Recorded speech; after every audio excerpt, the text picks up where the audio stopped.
Hi everyone, and welcome to today's video. My name is Hannah, and today we are going to be talking about my April wrap-up, all of the books that I read in April.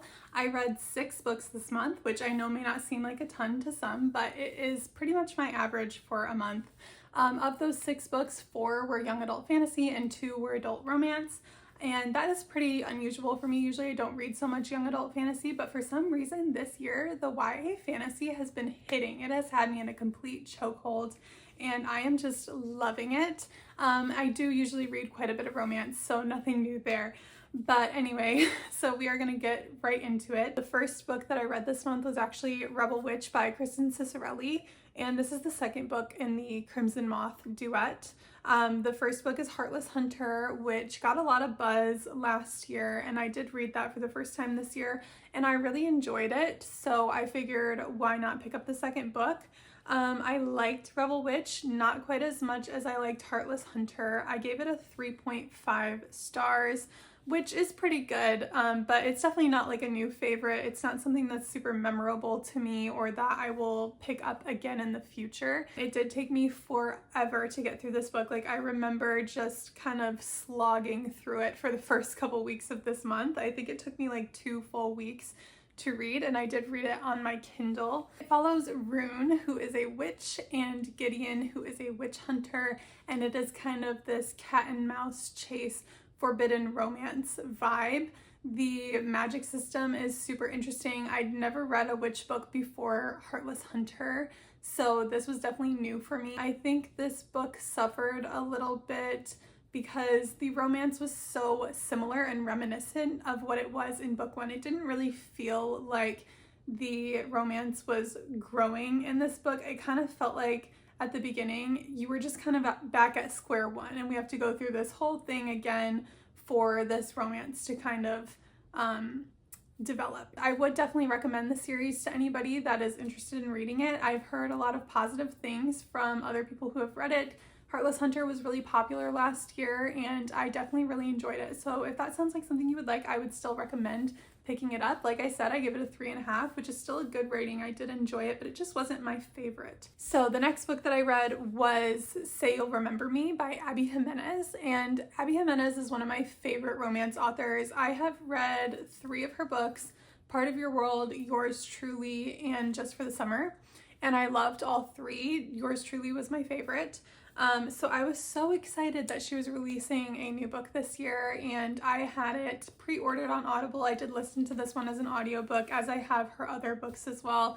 And yeah, as soon as it came out, I started listening to it, and unfortunately, this is probably my least favorite Abby Jimenez book that I've read. I gave it a 3 stars. It wasn't terrible. Abby Jimenez is obviously a very talented writer. Her writing is so easy to read. It's not that I didn't like this book. It was just that there were quite a few things that kind of took me out of the story a little bit. For example, there was a lot of pop culture references, TikTok references. Within the first few chapters of the book, they referred to Xavier, the main guy, as looking just like Rhysand from ACOTAR a couple of times, and that just kind of takes me out of the story. I don't love references like that in my books. I prefer for them to be less rooted in like current trends, if that makes any sense. This book follows Xavier and Samantha. Xavier is a veterinarian, and Samantha works as like a social media manager for a mustard company. And the 2 of them go on this like life-changing date right at the beginning of the book. They have so much chemistry and just an instant connection, and it is the best date that either of them has ever gone on, and they really think that they have found this once-in-a-lifetime spark by the end of this date. But the only problem is that Samantha is actually moving away the following day all the way to California, which is completely across the country from where Xavier is. And Xavier and Samantha are kind of left in this situation where it's like, should we continue talking? Is it worth it? You know, we're so far apart. We can never be together physically, but do we continue to pursue this connection anyway because it is so strong? So that's kind of the plot of the story. It was very interesting because it is a long distance relationship, which is not something I've ever read before, I think. I don't think many romances kind of take that route. However, I do think the long distance maybe does hinder the romance for me a little bit. They say that absence makes the heart grow fonder, and you definitely get that feeling throughout this book. Anytime that Xavier and Samantha are able to be together physically, it's always really amazing. But I think that having them be in this long distance relationship as a reader was not as enjoyable to me as reading about a romance that takes place between two characters who are in the same physical place. So yeah, I mean, I liked the book. I gave it a 3 out of 5. It's definitely not something that I would ever read again or that I'm probably going to remember a year from now, but it was enjoyable. I'm hoping that whatever Abby Jimenez comes out with next is really gonna hit hard. I love her books, like I said, and I'll definitely continue to pick them up. Would I recommend this one? Not necessarily. It was fine, but there are better romances out there. Okay, so now we're getting to the good stuff. So the next thing that I read this month was the This Woven Kingdom series by Tahara Mafi. And it has This Woven Kingdom, which I gave 5 stars, These Infinite Threads, which I gave 5 stars, and All This Twisted Glory, which I gave 4.5 stars. These were my favorite books that I have read all month. They were incredible. I cannot rave highly enough about them. I actually heard about this series on TikTok from a creator who was making a video about underrated fantasy series, I believe, and I don't remember exactly what she said, but she was basically saying how if you've never read Shatter Me, or if you weren't able to get into Shatter Me and you wanted to try Tahara Mafi, to try these books, and she was just raving about how much she loved them. And every once in a while I will come across a video like that where the person who's talking about the books just instantly sells me on the books, and that is what happened in this case. I watched that video and I immediately went on Libby. I found the audiobook for the first book and I downloaded it. I listened to the first hour of it maybe, and I was just hooked instantly. I will say that I've never read Shatter Me by Tahara Mafi. I have obviously seen it and heard of it, and it first came out when I was in high school and I had some friends that read it, but it was just never a series that I personally picked up. And after reading these books, I really want to read Shatter Me, but I have heard that it is vastly different from this series. So let me know if you guys have read Shatter Me and if you would recommend that, because I'm thinking of doing a reading vlog where I read that series for the first time. So if anybody would be interested in that, let me know. But anyway, back to This Woven Kingdom. So we are following Eliza, who is a lost heir to an ancient Jinn kingdom, and she is currently in hiding, working as a servant in the streets of this kingdom called Ardunia. And then you have Kamran, who is the crown prince of Ardunia. And those are kind of your two POVs that you're following in book 1. At the very beginning of the book, Kamran witnesses a altercation that happens between Eliza and a young child in the streets. And from that moment forward, he is just completely infatuated with her. He cannot get her out of his mind, and he just wants to learn everything that he can about her. On Eliza's side of things, she not only is a servant for the mistress of this great house, but she also is a seamstress on the side, making garments for the high aristocrats of the society to try and scrape enough money just to get by. She has a very difficult life. She is definitely experiencing a lot of suffering, and she is just this wonderful, kind-hearted person at her core, and that really comes through. All of the characters in this book are so well developed, well written. They're so distinct from one another, and it really, throughout the book, you're kind of collecting this unlikely cast of characters, and all of them are just so delightful to read about.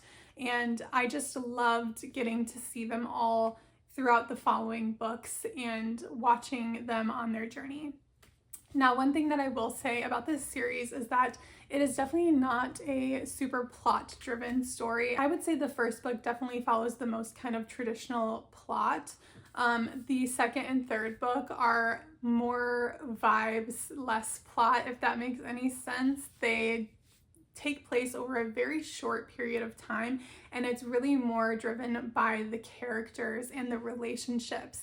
The yearning in this book, oh my god, I don't think I've ever read yearning quite like this before. It is just incredible. The slow burn romance is just a treat to read, truly it is. So I cannot rave enough about these books.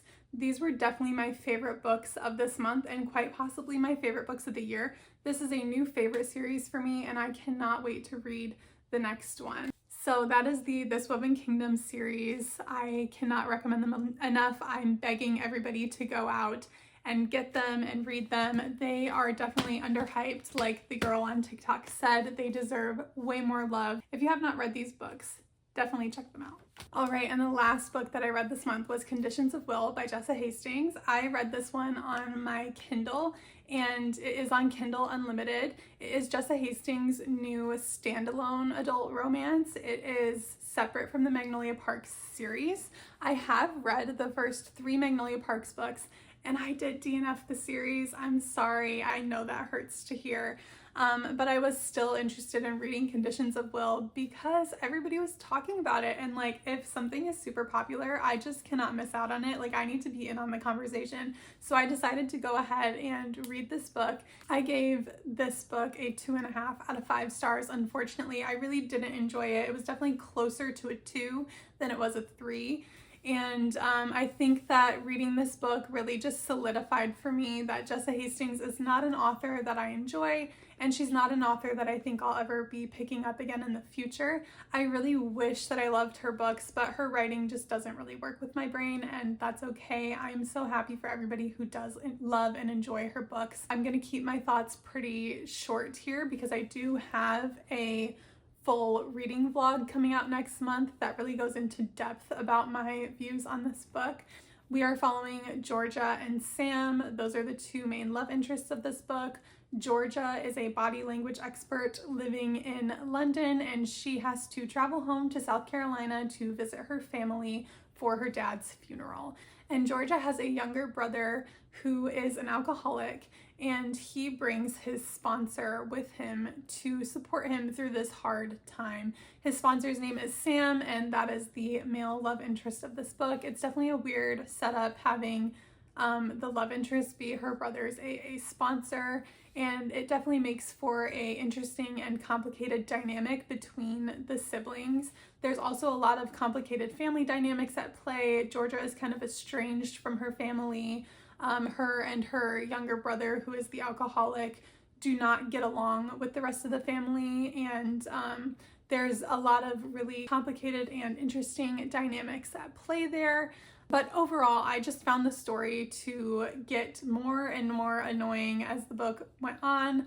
The romance didn't work for me. The story itself didn't really work for me. It was definitely a lot more literary fiction than romance, I would say, and I was expecting it to be a bit more romance, but that's not a complaint against the book. It's just something to maybe be aware of if you're thinking of picking it up.